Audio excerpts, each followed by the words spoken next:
Ever since I was a little kid, this is what I wanted to do. As a young black man with a passion for public service, Denver Police Commander Glenn West still pursued a career in law enforcement despite hesitation from some. The question that I would get most is, why would you want to do that? It's a question many from the black community have raised once again, after a year of protests and riots sparked by cases of police brutality against some of their own. I think it's been a struggle that we have had for a long, long time. It's been more than 140 years since Denver Mayor Richard Sopris hired Isaac Brown as the city's first black officer. It was because the black community felt like they needed representation. While there are no known photos of Brown, he laid the foundation for those who came after him.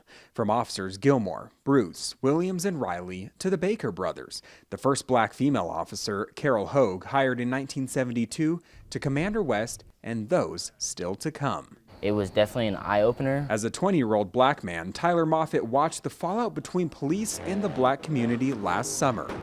Seeing that is when I definitely knew that I needed to go in and bring the community and law enforcement back together. While some called to defund the police, he sensed a calling to apply. Everyone wants to see the change, so I'm going to be the change. Though he denounces cases of brutality, I definitely disagreed with the whole all cops are racist because that's just not how it is. There are more good than bad. Tyler joined the Police Explorers program. Both he and Commander West say the best way to right the wrongs of the past is to hire more people from marginalized communities. There has been, with the black community, a lot of fear and apprehension as far as the police are concerned. We have to really work hard to try and break down some of those barriers. Which is why West now heads a division of DPD dedicated to recruiting diversity. 9.8% of Denver's residents are black. 8.9% of the officers are as well. It's a number West hopes to increase. It takes all of us to move forward